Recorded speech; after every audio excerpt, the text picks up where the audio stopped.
दास्तां के आरंभ पर हम एक कोलोराडो की जेल पर निगाह डालते हैं, जहां हजारों खतरनाक अपराधी बंद हैं।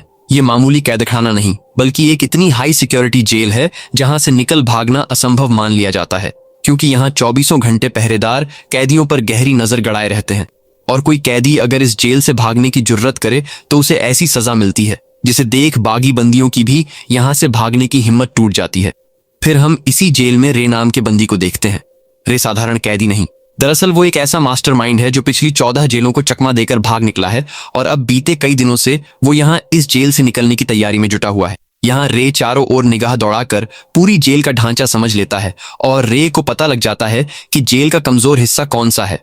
उसके बाद रे वापस अपनी कोठरी में आता है और यहाँ से भाग निकलने के काम में लग जाता है। अब सबसे पहले रे कोठरी में बैठकर गिनती शुरू कर देता है और ठीक 7 मिनट की गिनती पूरी होते ही वो देखता है कि गार्ड लौट आए हैं। इस तरह रे जान जाता है कि रोजाना 7 मिनट के लिए गार्ड बाहर सिगरेट पीने चले जाते हैं।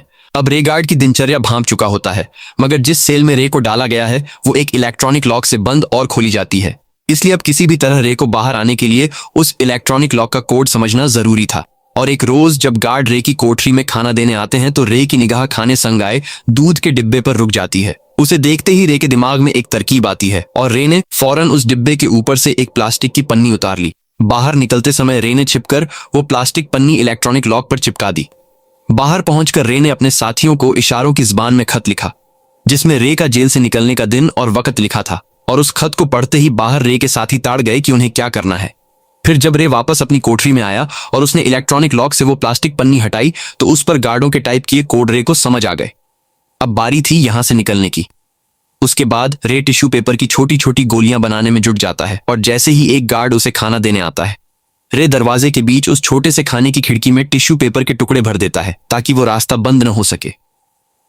अब रे के जेल से भाग निकलने की पूरी तैयारी हो चुकी थी।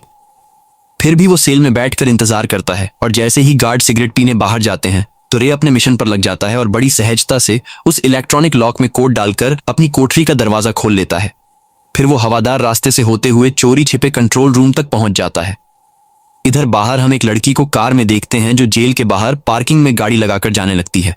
पर जैसे ही वो गाड़ी से कुछ दूर होती है उसी वक्त गाड़ी में धमाका होता है। उसकी आवाज सुनते ही तमाम गार्डों का ध्यान उधर खिंच जाता है और रे को यहां से निकलने का भरपूर मौका हाथ आता है। उसके बाद वो फटाफट कंट्रोल रूम में अपने सेल के कैमरे को रिवर्स फुटेज पर सेट कर देता है।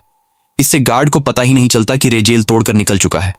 उल्टे स्क्रीन पर रिवर्स फुटेज देखते हुए गार्डों को लगता रहता है कि रे अभी भी सेल में मौजूद है। थोड़ी देर बाद बाहर आग बुझाने के लिए एक फायर फाइटर दस्ता आता है और यहां हम देखते हैं कि रे ने भी फायर फाइटर की वर्दी पहनकर जेल से बाहर कदम रख दिया है। तभी एक गाड़ी आती है जिसमें रे के 2 साथी बैठे हैं और रे गाड़ी में सवार होकर जेल से फरार हो जाता है। कुछ दूर चलने के बाद रे के साथी उसे एक वीरान सड़क पर उतार देते हैं क्योंकि उन्हें लगता है रे अब पूरी तरह स्वतंत्र हो चुका है। मगर तभी वहां पुलिस की एक गाड़ी आ पहुंचती है और पुलिस वाले रे को ताड़ लेते हैं। रे को देखकर पुलिस वाले भांप जाते हैं कि ये एक जेल फरार कैदी है, क्योंकि रे ने अब तक कैदी के कपड़े पहन रखे होते हैं। इसलिए पुलिस रे को दोबारा दबोच लेती है। पर फिर वहां एक शख्स पहुंचता है और वो पुलिस को कुछ कागजात दिखाता है, जिन्हें देख पुलिस रे को रिहा कर देती है। यहाँ हमें पता चलता है कि इस बंदे का नाम क्लार्क है और क्लार्क रे का दोस्त है। उसके बाद क्लार्क रे को सीधा उसी जेल के वार्डन के पास ले जाता है जहां से अभी चंद देर पहले रे फरार हुआ था। वार्डन रे को देखकर हैरत में पड़ जाता है और पूछता है, तुम यहाँ क्या कर रहे हो? तुम तो एक अपराधी हो, तुम्हें जेल के भीतर होना चाहिए था। तब क्लार्क जेल के वार्डन को बताता है कि मैं और रे, हम दोनों एक सिक्योरिटी फर्म के लिए काम करते हैं। रे कोई मुजरिम नहीं, बल्कि इसका यही रोल है कि अपराधी बनकर जेल में जाता है, ये जांचने की इस जेल की सुरक्षा ठीक है या नहीं। और आज तुम्हारी जेल से फरार होकर रे ने साबित कर दिया कि तुम्हारी जेल से भी कैदी निकल सकते हैं।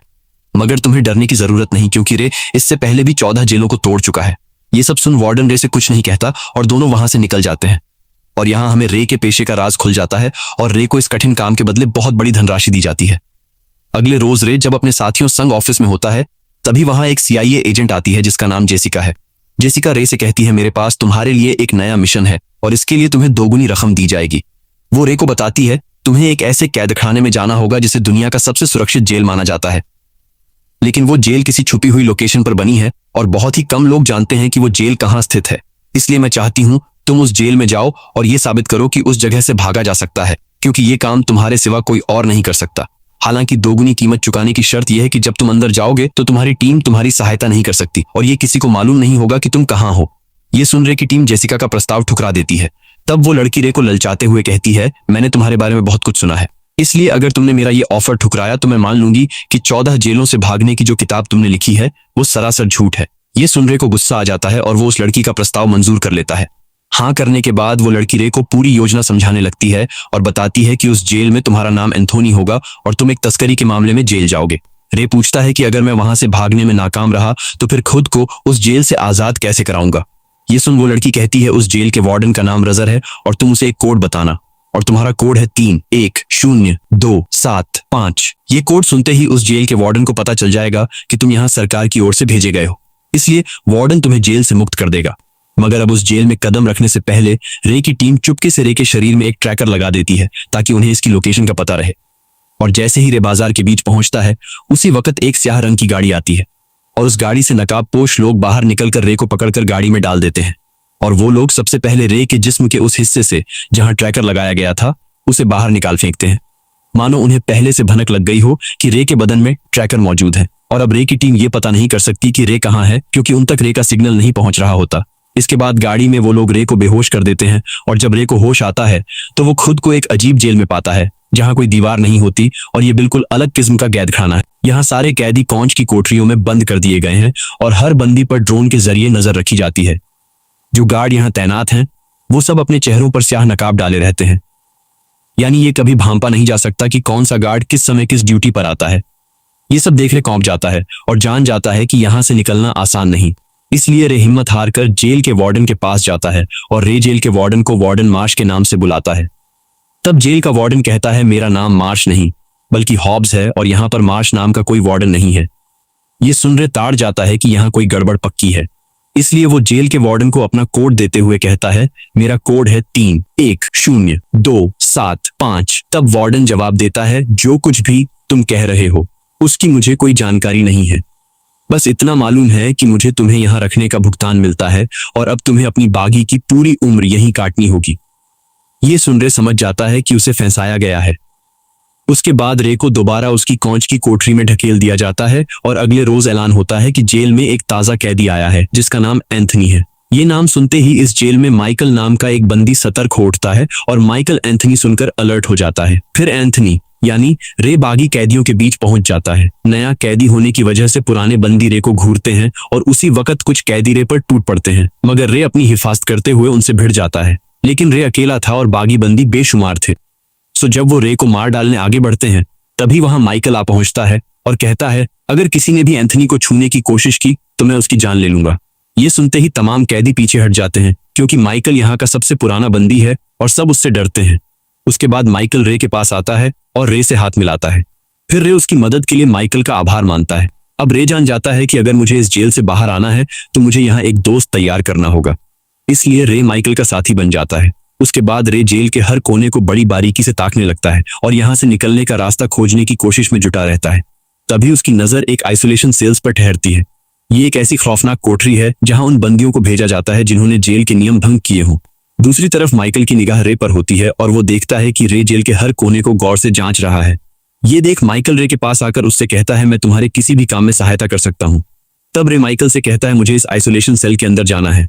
ये सुन माइकल बोलता है ठीक है, वहां जाना बेहद आसान है। ये कहते ही माइकल रे पर वार कर देता है और दोनों के दरमियान झगड़ा शुरू हो जाता है। फिर उन्हें लड़ता देख गार्ड पकड़ लेते हैं और जेल का वार्डन हुक्म देता है इन दोनों को आइसोलेशन बॉक्स में ठूंस दो जहां रे पहुंचना चाहता था। उसके बाद उन दोनों को आइसोलेशन बॉक्स में डाल दिया जाता है और फिर वहां तेज रोशनी जला दी जाती है जिसकी भयंकर गर्मी से उनका बुरा हाल होता है और दोनों जमीन की तरफ सिर झुकाए बैठ जाते हैं। तभी रे गौर करता है कि नीचे एक बड़ी लोहे की चादर लगी है जिसे नट बोल्ट से कसा गया है। इतनी तपती जगह पर रात काटने के बाद अगली सुबह उनकी हालत देखने एक डॉक्टर आकर दरवाजा खोलता है। तब रे उस डॉक्टर से पूछ बैठता है ये कौन सी जगह है और हम कहाँ हैं, मगर वो डॉक्टर रे के सवाल का कोई जवाब नहीं देता और इतने में ऊपर से गार्ड देख लेता है कि रे डॉक्टर से बात करने की कोशिश कर रहा है। तब वो गार्ड डॉक्टर के पास आकर उससे पूछता है रे ने तुमसे क्या कहा। इस पर डॉक्टर झूठ बोल जाता है और गार्ड को बताता है रे ने मुझसे कहा कि सारी रात की गर्मी से मेरी बॉडी बहुत डिहाइड्रेट हो गई है। और ये सब कुछ दूर खड़ा रे सुन लेता है जिससे रे पहचान जाता है कि ये डॉक्टर भला आदमी है। अगले रोज माइकल रे के साथ खाने की मेज पर बैठकर उससे पूछता है कि बीता कल आइसोलेशन बॉक्स में जाने के बाद तुम्हें क्या भनक लगी। फिर रे बताता है ये कैद खाना समंदर के तट पर है क्योंकि यहाँ की फिजा में बहुत सीलन है। और कल जब हम दोनों आइसोलेशन बॉक्स में कैद थे तब मुझे आइसोलेशन बॉक्स के नीचे लोहे की चादर नजर आई जिसे नट बोल्ट से कसा गया है। अगर कहीं से लोहे का एक टुकड़ा मिल जाए तो मैं उसी लोहे से आइसोलेशन बॉक्स की चादर खोलकर इस जेल से निकल सकता हूँ। फिर माइकल कहता है लोहे का टुकड़ा लाने की जिम्मेदारी मेरी। और दूसरे दिन जेल का वार्डन माइकल को अपने पास तलब करता है और वार्डन माइकल से विक्टर नाम के एक शख्स के बारे में सवाल करता है, मगर माइकल वार्डन को विक्टर नाम के बंदे की कोई खबर नहीं देता। तब वार्डन गुस्से में माइकल पर जुल्म ढाने लगता है, लेकिन माइकल किसी भी कीमत पर बताने को राजी नहीं था और मौका लगते ही माइकल छुपाकर एक लोहे का टुकड़ा चुरा लेता है। और यहाँ हम जान जाते हैं कि माइकल का असल मकसद ही यही था। उसके बाद माइकल सीधा रे के पास पहुंचता है और उसे आहिस्ता से वो लोहे का टुकड़ा पकड़ा देता है। लोहे का टुकड़ा मिलते ही रे बेहद प्रसन्न हो जाता है और ताड़ जाता है कि ये लोहे का टुकड़ा माइकल ने अपनी जान जोखिम में डालकर हासिल किया है। फिर इन दोनों के बीच बातचीत शुरू होती है। रे माइकल से सवाल करता है तुम यहाँ किस तरह पहुंचे। इस पर माइकल जवाब देता है मैं यहाँ निर्दोष सजा काट रहा हूँ।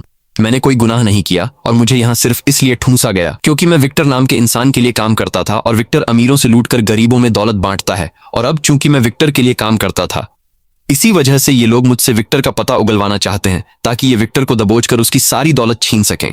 पर मैं इन्हें कभी विक्टर का पता नहीं बताऊंगा। अब माइकल रे से पूछता है तुम यहाँ कैसे फंसे।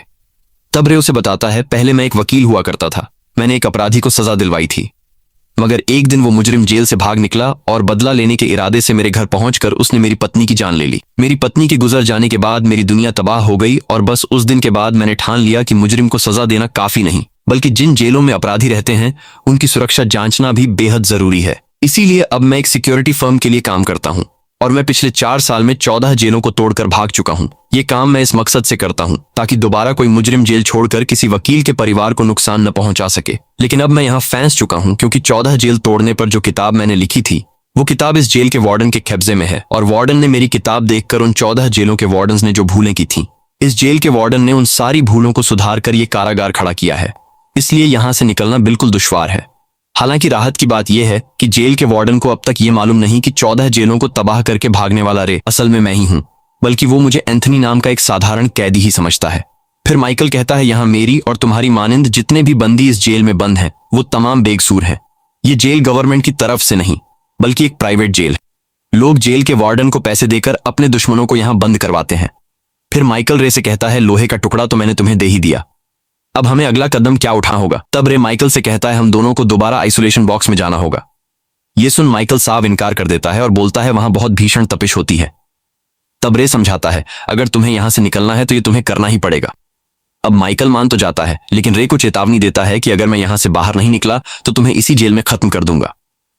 फिर रे माइकल को अपनी तरकीब समझाने लगता है और बताता है जब हम दोनों उस आइसोलेशन बॉक्स में दाखिल होंगे तब तुम्हें जोर जोर से चीखना है जिससे जो गार्ड सीसीटीवी स्क्रीन से हम पर निगाह रख रहे होंगे उन तमाम का ध्यान तुम्हारी तरफ खिंच जाएगा और मैं मौके का फायदा उठाकर आइसोलेशन बॉक्स के नीचे की चादर खोल दूंगा और बाहर निकलकर यह पता लगाऊंगा कि हम लोग कहाँ मौजूद हैं।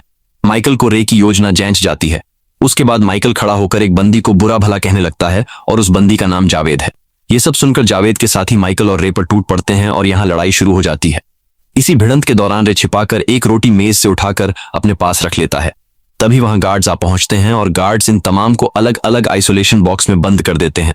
बॉक्स के भीतर पहुंचने के बाद वहां तेज रोशनी जल जाती है। रोशनी जलते ही माइकल जोर से चिल्लाना शुरू कर देता है जिससे तमाम गार्ड्स का ध्यान माइकल की तरफ चला जाता है और मौके का फायदा उठाकर रे फौरन अपनी जेब से रोटी निकालकर उसे चबाने लगता है और फिर उस रोटी को मुंह से निकालकर ऊपर कैमरे पर चिपका देता है ताकि अब गार्ड्स रे की कोठरी में कुछ नहीं देख पाएं। और रे एक एक कर नीचे की चादर से तमाम नट बोल्ट निकाल लेता है और फिर उस चादर को हटाकर नीचे के रास्ते में घुस जाता है। कुछ दूर चलने के बाद रे को हवादार रास्ता मिलता है। वहां वो पाइपों के सहारे चढ़ना शुरू करता है और जब वो ऊपर चढ़ रहा होता है उसी वक्त गलती से एक पाइप टूट जाती है जिसके दबाव से पानी फूट पड़ता है और वो पानी नीचे जमा होने लगता है। अब रे किसी न किसी तरह ऊपरी दरवाजे तक पहुंच जाता है और जब वो दरवाजा खोलकर सर बाहर निकालता है तो उसकी आंखें देखते की देखते रह जाती हैं क्योंकि रे को चारों तरफ समंदर के खारे पानी के सिवा कुछ भी दिखाई नहीं देता और ये जेल एक विशालकाय शिप के भीतर बनाई गई थी। ये सब देखकर रे पूरी तरह टूट जाता है क्योंकि रे अब यहाँ से फरार नहीं हो सकता था और रे जान जाता है कि अगर मैंने पानी में छलांग लगाकर भागने का जोखिम उठाया तो मारा जाऊंगा। अब रे झटपट वापस अपनी कोठरी की ओर चल पड़ता है क्योंकि वो समझ गया कि पाइप फटने की वजह से सेल में पानी भरना शुरू हो गया होगा। और ठीक दूसरी ओर हम देखते हैं कि आइसोलेशन बॉक्स में जितने भी बंदी कैद हैं वहां पानी तेजी से भरने लगा है। इसलिए रे फौरन पाइप के जरिए नीचे उतरना शुरू करता है। लेकिन तभी उसका पांव फिसलता है जिससे वो नीचे गिर पड़ता है। मगर खुशकिस्मती ये थी कि पाइप से पानी बहने की वजह से नीचे काफी सारा पानी इकट्ठा हो चुका होता है, जिस कारण रे को चोट नहीं आती। इधर जेल का वार्डन जब देखता है कि कोठरियों में पानी भरना शुरू हो गया है, तब वो अपने गार्ड को हुक्म देता है, जल्दी से सारे बंदियों को आइसोलेशन बॉक्स से बाहर निकालो। उसके बाद गार्ड्स एक एक करके सभी कैदियों को बाहर निकालने लगते हैं और इससे पहले कि वो रे के बॉक्स का दरवाजा खोलते, रे अपने बॉक्स में पहुंच जाता है और वो झटपट दोबारा चादर लगाकर उस पर नट बोल्ट कस देता है। साथ ही उसने कैमरे पर जो रोटी लगाई थी उसे भी हटा लेता है और तभी गार्ड्स बॉक्स का दरवाजा खोलकर रे को बाहर निकाल लेते हैं। दूसरी तरफ रे की जो टीम है वो रे की फिक्र में परेशान रहती है। इसी वजह से रे की टीम क्लार्क के ऑफिस पहुंचती है और उससे रे का सुराग लगाने को कहती है। तब क्लार्क जवाब देता है, तुम दोनों परेशान न हो, मैंने अपने एक बंदे को रे को तलाशने के काम में लगा दिया है और रे जल्द ही मिल जाएगा। अब रे की टीम के जाने के बाद क्लार्क सीधा वार्डन को फोन लगाता है और क्लार्क वार्डन से कहता है, तुम्हारे कैदखाने में एंथनी नाम का एक बंदी है। एंथनी कोई साधारण कैदी नहीं, बल्कि वो दुनिया का सबसे चालाक इंसान है जो पिछली 14 जेलें तोड़कर भाग निकला है और उसने 14 जेलों से फरार होने पर एक किताब भी लिखी है। तब वार्डन क्लार्क से कहता है, जिस शख्स ने 14 जेल तोड़कर किताब लिखी है उसका नाम तो रे है। ये सुन क्लार्क मुस्कुराता है और वार्डन को बताता है, तुम्हारी जेल में एंथनी नाम का जो बंदी है वही असल में रे है और वो अपनी पहचान छुपाकर तुम्हारी जेल से भाग निकलना चाहता है। इसके बाद इन दोनों की बात खत्म हो जाती है और यहाँ हम जान जाते हैं कि रे के अपने ही साथी क्लार्क ने रे को इस कैदखाने में धोखे से फंसाया है और क्लार्क अकेला ही रे की कंपनी का मालिक बनना चाहता है। इधर वार्डन रे की हकीकत जान चुका होता है, इसलिए वार्डन अपना एक गार्ड रे की कोठरी की तरफ रवाना करता है और वो गार्ड पूरी रात दीवार पर डंडा बजाकर रे को सोने नहीं देता और जब सुबह होती है तब वो गार्ड रे की जमकर पिटाई करता है और रे को मार मार कर उसका बुरा हाल कर देता है और रे पर इतनी बेरहमी से सितम ढाया जाता है कि वो पूरी तरह टूट जाता है और यहाँ से भागने का ख्याल छोड़ देता है, क्योंकि एक तो उससे यहाँ बहुत बुरा व्यवहार हो रहा था और दूसरे रे खुद बाहर निकलकर देख चुका था कि ये जेल समंदर के ठीक बीचों बीच एक जहाज पर बनी है, इसलिए रे मान लेता है कि यहाँ से निकलना नामुमकिन है। और अगले रोज जब रे माइकल से मिलता है तब माइकल रे से पूछता है, तुमने बाहर क्या देखा? इस पर रे बताता है, ये कोई साधारण जेल नहीं बल्कि ये कैदखाना समंदर के ठीक बीचों बीच एक बड़े से शिप पर खड़ा है। किसी को नहीं मालूम कि हम कहाँ ठिकाने पर हैं, इसलिए मेरी तरह तुम भी अपने दिमाग से यहाँ से भागने का ख्याल निकाल दो। तब माइकल रे को हौसला देता है और कहता है, तुम्हें हिम्मत नहीं हारनी चाहिए। जिन लोगों ने तुम्हें यहाँ फंसाया है उनसे तुम्हें बदला जरूर लेना होगा और यहाँ इस तरह की जिंदगी गुजारने से बेहतर है कि तुम एक बार यहाँ से भागने की कोशिश तो करो। ये सुन रे के भीतर एक बार फिर से यहाँ से निकल भागने का जज्बा जाग उठता है और ये दोनों अगली योजना पर जुट जाते हैं। अब इन दोनों को सबसे पहले ये पता करना था कि ये लोग समंदर के किस कोने में हैं। अब ये जानने के लिए माइकल जानबूझकर रे को जख्मी कर देता है और फिर रे अपने जख्म की मरहम पट्टी करवाने डॉक्टर के पास पहुंचता है और रे डॉक्टर से पूछता है, आपको हमें जरूर बताना होगा कि हम कहाँ हैं। लेकिन डॉक्टर उसे कुछ नहीं बताता और मौका पाते ही रे वहां से एक सफेद शीट चुरा लेता है। उसके बाद वो माइकल के पास आता है और दोनों एक कैदी से चश्मे लेकर उस सफेद शीट से एक डिवाइस तैयार कर लेते हैं। ये एक ऐसी डिवाइस है जिसकी मदद से इन्हें पता चल सकता है कि इस वक्त इनका मौजूदा ठिकाना कहाँ है। मगर रे कहता है, इसके लिए हमें रात के समय शिप की छत पर जाना होगा और आसमान के तारों के सहारे हम ये जान सकते हैं कि फिलहाल हम किस जगह खड़े हैं। अभी ये दोनों बातचीत कर ही रहे होते हैं कि तभी वहां दो गार्ड आ पहुंचते हैं और वो गार्ड इन दोनों को इकट्ठा देखकर इनकी पिटाई करने लगते हैं, क्योंकि ऊपर कैमरे से वार्डन ने इन दोनों को इकट्ठा ताड़ लिया था और वार्डन समझ गया कि ये दोनों यहाँ से भागने का षड्यंत्र रच रहे हैं। उसके बाद रे को वार्डन के कमरे में लाया जाता है, जहाँ वार्डन रे से कहता है, मुझे पता लग गया है, तुम्हारा नाम एंथनी नहीं बल्कि रे है। तुम वही शख्स हो जो पिछली 14 जेलों को तोड़कर भाग चुके हो और तुम उन 14 जेलों से कैसे फरार हुए, इस पर तुमने एक किताब भी लिखी है और मैंने तुम्हारी ही किताब पर यह पूरा कैदखाना तैयार किया है, इसलिए यहां से कोई भी नहीं भाग सकता। तब रे कहता है, अगर तुम्हें मेरी सच्चाई मालूम हो गई है तो तुम मुझे यहां से जाने दो, क्योंकि तुम जानते हो मैं बेकसूर हूं। इस पर वार्डन जवाब देता है, मैं तुम्हें यहां से किस बिना पर छोड़ूं, तुम्हें यहां रखने के मुझे भुगतान मिल रहा है। तब रे वार्डन से कहता है, मैं तुम्हें एक ऐसा रहस्य बता सकता हूं जिससे तुम्हें बेशुमार दौलत मिल सकती है। तब वार्डन बोलता है, बता कौन सा राज है। और रे वार्डन को लालच देते हुए कहता है, मेरी माइकल से काफी गहरी दोस्ती हो चुकी है और वो मुझ पर पूरा एतबार करने लगा है, इसलिए मैं तुम्हें बता सकता हूं कि विक्टर कहाँ छुपा है, लेकिन इसके एवज तुम्हें मुझे रिहा करना होगा। ये सुन वार्डन ज्यादा पैसा बटोरने की लालच में रे की बात मान जाता है और अब वार्डन रे और माइकल के इकट्ठा बैठने पर कुछ भी नहीं कहता और जब भी वार्डन रे को विक्टर की जानकारी देने के लिए बुलाता है तब रे वार्डन को गलत जानकारी देकर लौट आता है और ये सारा राज रे ने माइकल को पहले ही बता रखा था कि मैंने वार्डन से विक्टर का पता बताने का समझौता किया है। अब इन दोनों की तरकीब काफी बेहतरीन ढंग से चल रही थी। अब बस बारी थी स्थान का सुराग लगाने की कि ये लोग किस ठिकाने पर हैं। तब रे माइकल से कहता है, मैंने जो युक्ति बनाई थी जिससे हमारी लोकेशन का पता लगेगा, उस युक्ति को तुम जावेद को थमा दो। जावेद पर कभी कोई संदेह नहीं होगा, क्योंकि जावेद और इनकी आपस में कई दफा झगड़ा हो चुका होता है। उसके बाद माइकल जावेद के पास पहुंचकर उससे कहता है, क्या तुम यहाँ से फरार होना चाहोगे? इस पर जावेद हान में जवाब देता है और फिर ये लोग जावेद को अपनी टोली में शामिल करके उसे पूरी तरकीब समझा देते हैं। उसके बाद जावेद सीधा वार्डन के पास जाकर कहता, हैजल में कुछ ऐसे बंदी हैं जो यहाँ से निकल भागने की साजिश कर रहे हैं, इसलिए अगर तुम मुझे अपना जासूस तैयार कर लो तो मैं उन बंदियों के नाम और उनके मंसूबे की पूरी खबर तुम्हें दे सकता हूँ, लेकिन शर्त यह है कि तुम मुझे खुले आसमान के तले नमाज पढ़ने की इजाजत दोगे। तब वार्डन उसकी बात मान जाता है और जब जावेद खुले आसमान के नीचे पहुंचता है तब वो ऊपर तारों की चमक देखकर उस युक्ति पर निशान लगा देता है। उसके बाद जावेद वो युक्ति रे को पकड़ा देता है, जिसे देख रे जान जाता है कि ये शिप अटलांटिक महासागर में है और ये शिप मोरक्को के नजदीक है। ये सुनकर माइकल बताता है, मोरक्को में मेरा एक दोस्त है जो मेरी पहचान रखता है और वो हमारी सहायता जरूर करेगा, लेकिन सबसे बड़ी दिक्कत यह है कि हम उस तक यह खबर कैसे भेजेंगे कि हम लोग इस ठिकाने पर हैं। तब रे जवाब देता है, ये काम मैं कर सकता हूँ। और रे सीधे पहुंचता है डॉक्टर के पास और डॉक्टर से कहता है, तुम जानते हो कि मैं यहाँ निर्दोष सजा भुगत रहा हूँ, इसलिए तुम्हें हमारी मदद करनी होगी। अब पहले तो डॉक्टर रे की सहायता करने को राजी नहीं होता, लेकिन रे के लगातार आग्रह पर डॉक्टर उसकी मदद के लिए तैयार हो जाता है और डॉक्टर सीधा कंट्रोल रूम में घुसकर माइकल के साथी को संदेश भेज देता है और इसके संग संग वक्त भी बता देता है कि इस नियत समय पर तुम्हें यहाँ पहुंचना है। इधर दूसरी ओर जावेद वार्डन को बता देता, हैकल यहाँ से रे भाग निकलने वाला है और फरार से पहले रे ब्लॉक सी में हंगामा करवाएगा। ये सूचना पाकर वार्डन रे की निगरानी शुरू कर देता है और ब्लॉक सी यानी जहां हंगामा होने वाला है वहां वार्डन अपने तमाम गार्ड्स को रवाना कर देता है और ज्यों ही सुबह होती है तोजगड़ा ब्लॉक सी में नहीं बल्कि ब्लॉक ए में छिड़ जाता है, यानी जावेद ने वार्डन से झूठ कहा था और ये इन तीनों की योजना का हिस्सा था। इसी मौके का फायदा उठाकर ब्लॉक ए से माइकल, रे और जावेद ये तीनों ऊपर की मंजिल की ओर दौड़ लगाना शुरू कर देते, लेकिन इससे पहले कि ये तीनों निकल भागते तब तक इस बात की खबर वार्डन को मिल जाती है और वार्डन जेल के तमाम रास्तों पर ताले लगवा देता है, जिसके कारण अब ये तीनों ही अंदर घिर जाते हैं। यहाँ रे फटाफट कैमरे की तारें काटकर तमाम कैमरे निष्क्रिय कर देता है, मगर कैमरे बंद होने के बावजूद गार्ड्स उन तक पहुंच ही जाते हैं और गार्ड्स इन पर गोली चलाना शुरू कर देते हैं। अब ये लोग अपनी जान बचाकर वहां से भाग खड़े होते हैं, लेकिन इस भाग दौड़ में एक गोली जावेद को जा लगती है, जिससे वो बुरी तरह से जख्मी हो जाता है। फिर ये लोग जवाबी फायरिंग करते हुए तमाम गार्ड्स को ढेर कर देते हैं और रे को समझ नहीं आ रहा कि सारे कैमरे बंद करने के बावजूद गार्ड्स हम तक कैसे आ पहुंच रहे हैं। तभी रे की नजर एक मोशन डिटेक्टर पर पड़ती है, जिसे देखते ही रे फौरन उस मोशन डिटेक्टर को तबाह कर देता है और अब वार्डन को इन तीनों का सिग्नल मिलना बंद हो जाता है। यहाँ रे माइकल से कहता है, अगर हम तीनों को बाहर आना है तो हमें सबसे पहले जहाज का इंजन बंद करना होगा, तब जाकर ऊपरी दरवाजा खुलेगा। इसलिए मैं जहाज का इंजन रोकने जा रहा हूँ और इंजन बंद होते ही तुम्हारे लिए छत का ऊपरी रास्ता खुल जाएगा। उसके बाद तुम जावेद को संग लेकर ऊपर शिप पर पहुंच जाना। तब माइकल पूछता है, तुम्हारा क्या होगा, तुम यहाँ से किस जुगत से बाहर आओगे? इस पर जवाब देता है, मेरी फिक्र छोड़ दो, मेरे पास दूसरी तरकीब है जिसका इस्तेमाल मैं यहाँ से निकलने के लिए करूंगा।